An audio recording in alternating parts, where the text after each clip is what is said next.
Hello दोस्तों, आज हम आप लोग को जो है क्लास 10th का एक्सरसाइज 1.1 का मैथ पढ़ाने जा रहे हैं। क्वेश्चन नंबर 1 पढ़ाने जा रहे हैं और क्वेश्चन कर रहा है निम्नलिखित संख्याओं का एचसीएफ ज्ञात करने के लिए यूक्लिड विभाजन एल्गोरिथम का प्रयोग कीजिए। ठीक है, इसमें 3 क्वेश्चन दिए गए हैं। पहला क्वेश्चन है 135 और 225 और दूसरा क्वेश्चन है 196 और 38,220 और तीसरा क्वेश्चन है 867 और 255। ठीक है, इस क्वेश्चन को हल करना है किस तरह से, यूक्लिड विभाजन से। तो हम हल करके सबसे पहले हम ये लिख देते हैं कि इसको हल किस तरह करना था। यूक्लिड विभाजन एल्गोरिथम की विधि से जो है हमको इस क्वेश्चन को हल करना है।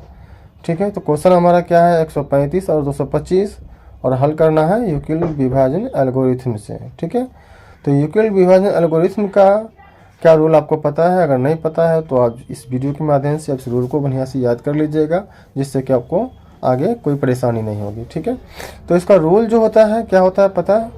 यूक्लिड विभाजन एल्गोरिथम का जो रूल होता है भाज्य बराबर भाजक गुणे भागफल जोड़ शेष। ठीक है, भाज्य बराबर भाजक गुणे भागफल जोड़ शेष होता है। अब देखते हैं जो संख्या में दिया गया है 135 और 225 दोनों में बड़ा कौन सा है। जो बड़ा होगा वो हमारा भाज्य होगा, जो छोटा होगा हमारा भाजक होगा। तो 225 हमारा बड़ा है तो क्या हो जाएगा भाज्य, और जो 135 हमारा क्या है छोटा, हमारा भाजक बन जाएगा। और इसको हल करने के लिए हम क्या करेंगे, 225 में 135 से भाग करेंगे। 135 से 225 में भाग करेंगे तो एक मरतबा लगेगा। ठीक है, तो 135 एकम 135 और शेष हमारा कितना बच जाएगा 90। ठीक है, 225 में 135 घटाएंगे तो हमारा शेष बच जाएगा 90। फिर शेष से फिर भाग करेंगे किस में, 135 से। 35 में 90 से 135 में भाग करेंगे तो कितना मरतबा लगेगा, ये भी एक मरतबा लगेगा और हमारा शेष बच जाएगा 45। फिर 45 से भाग करेंगे 90 में, तो 90 से 45 में भाग करेंगे तो 45 में 90 होता है। तो इस तरह से शेष हमारा 0 हो जाएगा और अब हम इस क्वेश्चन को आसानी से हल कर पाएंगे। 135 को 1 से गुना करेंगे और शेष में कितना आया था 90। ठीक है, और नेक्स्ट हमारा जो है ये शेष हमारा 0 के बराबर नहीं है तो हम यहाँ पर लिखेंगे शेष इक्वल टू नॉट फॉर 0। फिर हमारा जो भाजक है वो मेरा भाज्य बन जाएगा और शेष है मेरा वो भाजक बन जाएगा। तो फिर 135 में क्या करेंगे 90 से भाग करेंगे। ठीक है, तो 135 में 90 से भाग करेंगे, ये भी हमारा 1 से लगा था और शेष हमारा कितना बच गया था 45। ठीक है, जो कि हमारा शेष 0 के बराबर नहीं है। तो यहाँ पर भी हम लिख सकते हैं कि शेष इक्वल टू नॉट फॉर 0। फिर हम क्या करेंगे 90 में फिर 45 से भाग करेंगे। 45 जो हमारा भाजक है वो फिर क्या बन जाएगा मेरा भाज्य बन जाएगा। ठीक है, भाजक जो है हमारा क्या बन जाएगा भाज्य। भाज्य क्या, भाजक हमारा 90 है वो मेरा भाज्य बन जाएगा 90 और शेष हमारा 45 जो था वो मेरा भाजक बन जाएगा। फिर 45 से 90 में भाग करेंगे और 45 में 90 भागफल हमारा क्या हो जाएगा यहाँ पर 2 और शेष हमारा कुछ नहीं बच रहा तो यहाँ लिखेंगे 0। ठीक है, इस तरह हमारा एचसीएफ का मान कितना हो जाएगा 45। तो इस तरह से हमारा फर्स्ट क्वेश्चन कंप्लीट हो गया, इसका एचसीएफ का मान हो गया 45। अब हम आते हैं सेकेंड क्वेश्चन की ओर। तो मेरा सेकेंड क्वेश्चन है 196 और 38,220। कितना है 196 और 38,220। अब इसमें भी देखेंगे, इसमें भी वही रूल लागू होगा जो हम फर्स्ट में किए थे, भाज्य बराबर भाजक गुणे भागफल जोड़ शेष। और इसमें भी कंपेयर करेंगे दोनों में कौन बड़ा संख्या है। जो बड़ा होगा मेरा भाज्य हो जाएगा और जो छोटा होगा हमारा भाजक बन जाएगा। तो सबसे पहले रूल लिखेंगे भाज्य बराबर भाजक गुणे भागफल जोड़ शेष। ठीक है, भाज्य बराबर भाजक गुणे भागफल जोड़ शेष। तो हमारा भाज्य क्या हो जाएगा 38,220। कितना हो जाएगा 38,220 और भाजक हमारा क्या हो जाएगा 196। ठीक है, जैसे हम ऊपर में हम भाग देके आपको बताए थे कैसे क्वेश्चन को सॉल्व करना है, इसमें भी वही करेंगे। 196 से 38,220 में भाग करेंगे। तो 196 से 38,220 में भाग करेंगे तो पहले एक मरतबा लगेगा, 1 से देंगे 196 होगा। ठीक है, तो फिर हम लेस करेंगे तो लेस करने के बाद हमारा आ जाएगा 186 यानी 186 हो जाएगा। ठीक है, फिर बाद का 2 इसमें रखेंगे।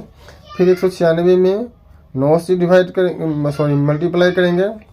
196 में 9 से मल्टीप्लाई करेंगे तो हमारा हो जाएगा 1764। कितना हो जाएगा 1764 गुना करके देख लीजिएगा ये गुना सही है या नहीं, 1764 ही होगा।